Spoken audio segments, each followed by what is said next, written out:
രാജവല്ലിയുടെ അമ്മയുള്ള കാലത്തും അയാൾ ഇതും പറഞ്ഞ് ഇവിടെ വരുമായിരുന്നു. രാജവല്ലിയോടുള്ള സ്നേഹം കൊണ്ടൊന്നുമല്ല, ഈ സ്വത്തും പണമൊക്കെ കൈക്കലാക്കാനുള്ള വിദ്യയാ. ദുഷ്ടൻ.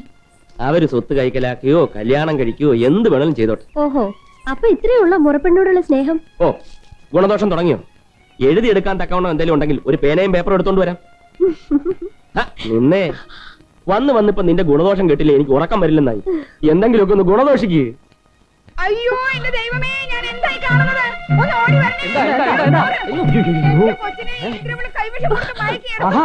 ഇവിടെ ഇങ്ങനെയും ചെയ്ത് നടക്കുന്നുണ്ടല്ലേ? എടീ നിന്നെ എനിക്കിത് പണ്ടേ സംശയമുള്ളതാ. അവിടെ ഒരു ശൃംഗാരവും നടപ്പും.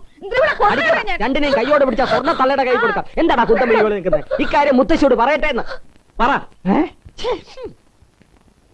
ഞാനും ഈ നിൽക്കുന്ന ശ്രീദേവിയും തമ്മിൽ ഇഷ്ടത്തിലാണെന്നും ഞങ്ങൾ കല്യാണം കഴിക്കാൻ ആഗ്രഹിക്കുന്നുവെന്നും മുത്തശ്ശിയോട് പറയാൻ ഞാനിതെങ്ങനെ പറയും എന്ന് കരുതി വിഷമിച്ചിരിക്കുകയായിരുന്നു. എന്താ പറയുന്നില്ലേ ആരും?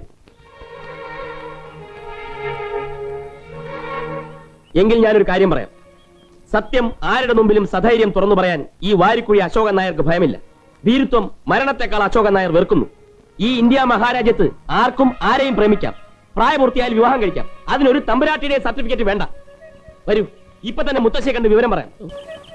നീ താലി കെട്ടുന്ന ദിവസവും കാത്തിരിക്കുന്ന ഒരു പെൺകുട്ടിയെ നീ മറക്കരുത്. അതുകൊണ്ട് തന്നെ പറഞ്ഞത്, ഇപ്പൊ തന്നെ മുത്തശ്ശിയെ കണ്ട് കാര്യങ്ങൾ സംസാരിക്കാവുന്നു. അളിയാ, ഈ നെഞ്ചിലൊരു കത്തിയെടുത്ത് കുത്ത്, എന്നിട്ട് പൊയ്ക്കോ. പോയി പറ. അപ്പൊ നിങ്ങളായിട്ട് പറയില്ല എങ്കിൽ ഞാനൊരു കാര്യം പറയാം.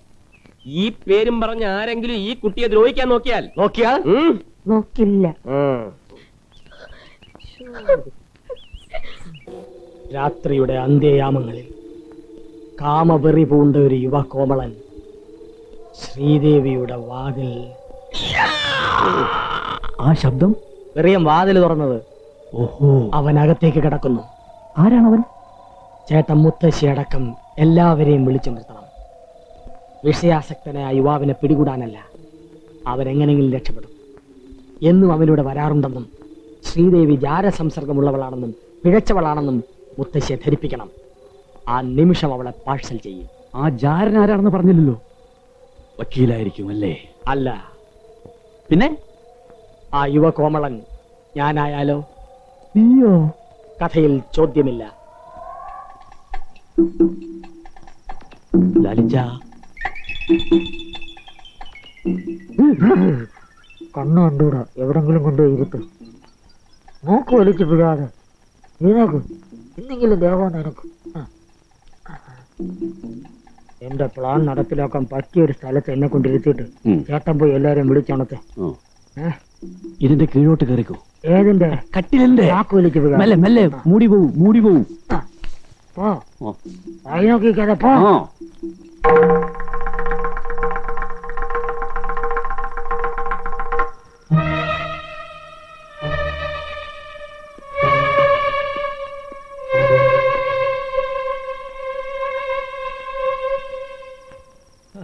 പെണ്ണിനെ കാണുന്നില്ലല്ലോ.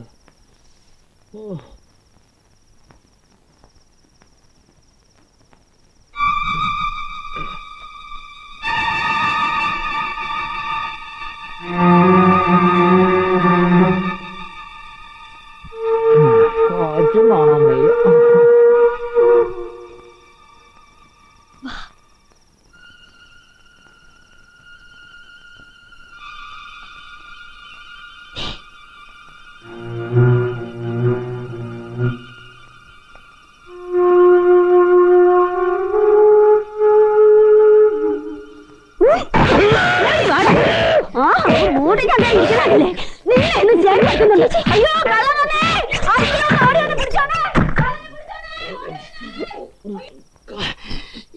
ഈ പ്ലാനും പൊട്ടി.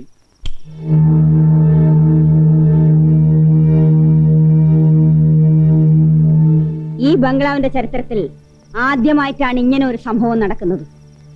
എന്നെ ശ്രീദേവി, ആളിയാരെന്ന് ഉനക്ക് തെരിയുമാ? ഇല്ല, മുഖംമൂടി വെച്ചിരുന്നോണ്ട് എനിക്ക് മനസ്സിലായില്ല. ഞാൻ കള്ളന്റെ കാല് നോക്കി നല്ല അടി കൊടുത്തിട്ടുണ്ട്. അത് ഇടത് കാലുക്കാ വലത് കാലുക്കാണ്ട് കറക്റ്റാ சொல்ல முடியுமா? ഇയാൾ എന്തുവായി പറയുന്നേ?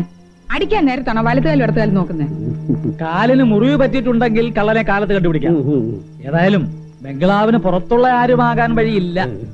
വക്കീലേ, அப்படின்னா നാളേക്ക് കാലയിലെ എല്ലാവരുടെയും കാലം എനിക്ക് നേരിട്ട് പരിശോധിക്കണം. മല്ല, ആച്ചി ദൈവാധീനം കൊണ്ടാ എനിക്കങ്ങനെ ചെയ്യാൻ തോന്നിയത്. എന്നാലും നിന്റെ ധൈര്യം ഞാൻ സമ്മതിച്ചിരിക്കുന്നു. നാളെ കള്ളനെ കൈയോടെ പിടിക്കും കൂടെ ചെയ്താ നമ്മൾ രക്ഷപ്പെട്ടു. എന്തായാലും മുത്തശ്ശിക്ക് എന്നോട് അല്പം മമത കൂടിയിട്ടുണ്ടെന്നാ തോന്നുന്നത്. കൂടിയിട്ടൊന്നും ഉണ്ടാവില്ല.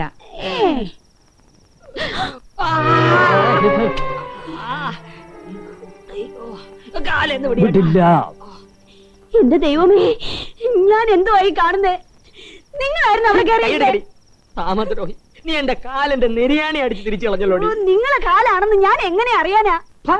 സ്വന്തം ഭർത്താവിന്റെ പാദങ്ങൾ കണ്ടാ തിരിച്ചറിയാൻ കഴിയാത്ത നീ ഒരു ഭാര്യയാണോടി ചെറ്റെ? ഇവിടെ ചിലർക്ക് സ്വന്തം പുരുഷനെ പോലും തിരിച്ചറിയാൻ കഴിയുന്നില്ല, പിന്നെയാണ് പാദം. തുടങ്ങി ഈ മനുഷ്യന്റെ ഒരു നിങ്ങൾ ഇനിയെങ്കിലും ഒന്ന് നിർത്തുന്നുണ്ടോ? നാളെ രാവിലെ മുത്തശ്ശി കാലിന് പരിക്കുവറ്റവരെ കണ്ടുപിടിക്കാനിരിക്കുക. അയ്യോ എന്റെ ദൈവമേ, നിങ്ങളെ കാലി ഞാൻ എവിടെ കൊണ്ടുപോയി ഒളിപ്പിക്കും? ഇതുവരെയുള്ള എല്ലാ അപായത്തിനും ഉപായം കണ്ടെത്തിയവനാണ് ഈ ലാലിച്ചൻ. ഈ ഒരു അപായത്തിനും ഒരു ഉപായം ഈ ലാലിച്ചൻ കണ്ടെത്തും.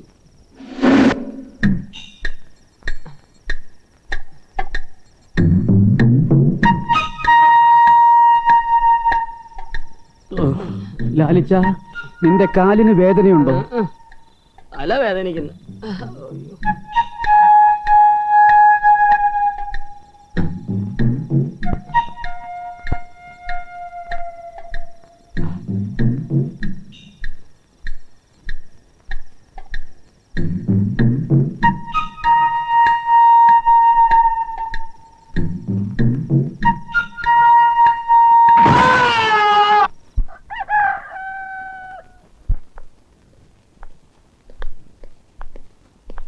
வக்கீலே, அந்த திருடன் யாருன்னு தெரிஞ்சா இன்னைக்கு அவனை ஊரை விட்டு அனுப்பணும்.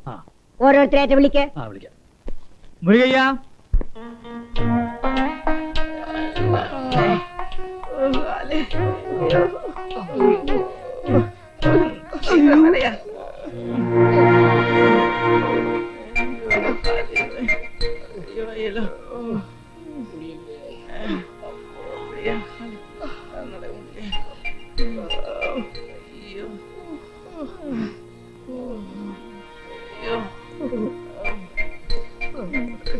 നമസ്കാരം. നമസ്കാരം.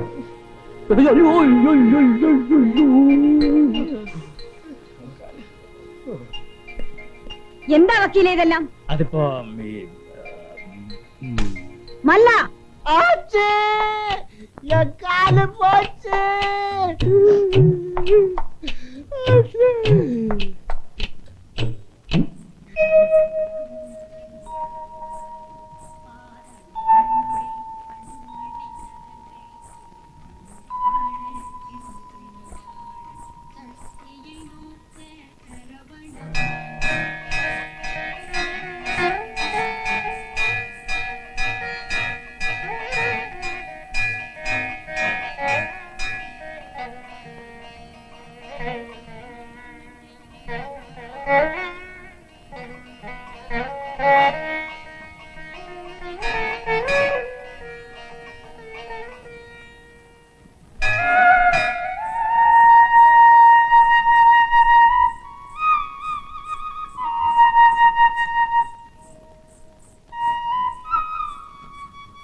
ஏன் தாயே இப்படி கட்ட வண்டில போய் உடம்பு கெடுத்துக்கிறிய? நாளைக்கு ஒண்ணுன்னா கவலைப்பட போறது நான் தானே. ஆமா வள்ளி, நான் ஒண்ணு அத நம்பல. இருந்தாலும் மனச போட்டு ஏன் குழப்பிக்கணும்னு கேக்குறேன். உன் அப்பாவுடைய வம்சம் கேரளாவில இருந்து வந்திருக்கிறதாவும் அவரோட தங்கச்சி பையனை உனக்கு கல்யாணம் செய்ய போறதாவும் ஊர்ல பேசிக்கிறானுங்க. அவனுங்க கிடக்குறானுங்க நாரி பசங்க. சின்ன வயசுல தமிழ் பாட்டா பாட சொல்லி என்ன தொந்தரவு பண்ணதையும் நானும் உனக்கு அழுக்காம பாடி காட்டினதும் ஊருக்கு எங்க தெரிய போகுது. ஒருவேளை உனக்கு கேரளாக்கார பையன் தான் பிடிக்கும்னு சொன்னா ஞானும் നിന്നോട് மலையாளத்தில் സംസാരിക്കും പാടും. എന്താ കുട്ടി രാജവല്ലി, മനസ്സിലായോ? வைராக்கியம்னு இந்த தர்மராஜன் மனசுல வச்சுட்டோம். நடக்கிற கதையே வேற. என்ன கலாட்டா தம்பி? நீங்க யார்கிட்ட பேசுறீங்கன்னு நல்லா புரியுதுல்ல? பார்த்து பேசுங்க. நீங்க வண்டியில ஏறமா? ஆயமுறா நாய முத்தச்சி பண்ணையில இருக்கிற கூலிக்கார கழுதிங்க கூட என்ன எழுத்து பேச ஆரம்பிச்சிட்டீங்கல்ல. எல்லாம் நேரம்டா நேரம். முத்தச்சி பண்ணையில இருக்கிற ஒரு துரும்ப பத்தி பேசினாலும் பண்ணையில இருக்கிற ஒவ்வொரு புல்லும் எதிர்த்து நிக்கும். என்னடி சொன்ன? போடா.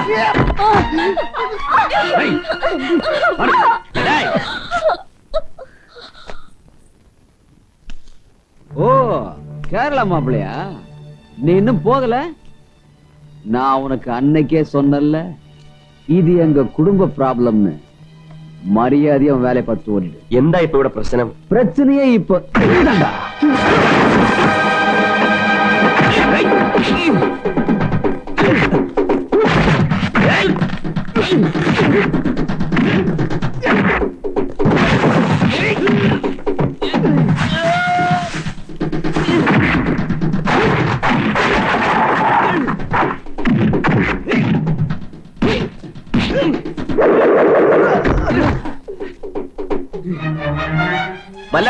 சரிங்க, அவனை விடாதீங்களா?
அடாடாடாடாடா, என் ரத்தம் என்னமா துடிக்குது பாரு. ரத்தம் துடிக்காதீங்க அஜமா. என் புள்ள விளையாடுற விளையாட்ட சொன்னேன்டா. இத்தனை நாள் சொல்லி கொடுத்த பாடத்தை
ரொம்ப கடவுள் பக்தி உள்ளவன்.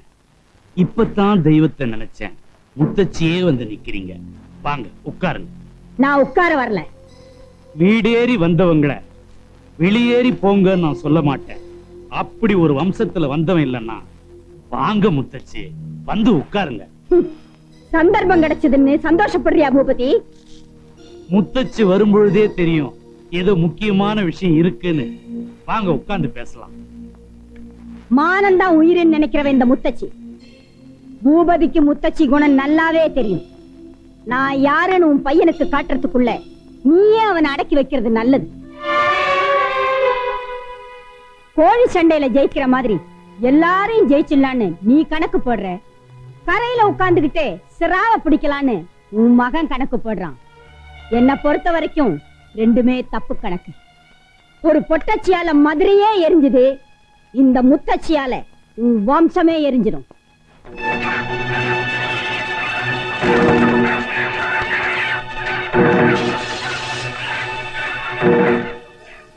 என்னப்பா கிழவி தப்பு கணக்கு கிப்பு கணக்குன்னு சொல்லிட்டு போகுது, நீங்க ஒண்ணுமே பேசாம சும்மா இருக்கீங்க? போய் ஒரு ஸ்லேட் எடுத்துட்டு வா. ரெண்டு பேருமே உட்கார்ந்து கணக்கு போடலாம். போடா. டேய், அந்த மலையாள பையனை ഒരേടി അനിപ്പിട്. എങ്കേ യജമാ? കൈലാസത്തിക്ക്. മുഹൂർത്തം നോക്കിയത് കരുതി ജോലി തീർന്നു വിചാരിക്കണ്ട. കല്യാണത്തിന് 2 ദിവസം മുമ്പ് എത്തണം. சரி அதே வக்கீல் சார் சொல்லணுமா? 2 நாள் ஒரு வாரத்துக்கு முன்னாடியே வந்துடுறேன். ഓ സന്തോഷം. நல்லதுங்க. வாங்க வாங்க. பாத்தீங்களா?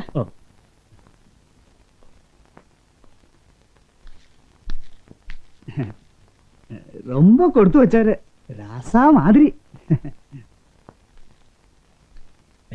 വക്കീലേ, നിങ്ങളുടെ കേരളത്തിലെ പോടുற മാതിരി നല്ല പെരിയ പന്തലിടണം.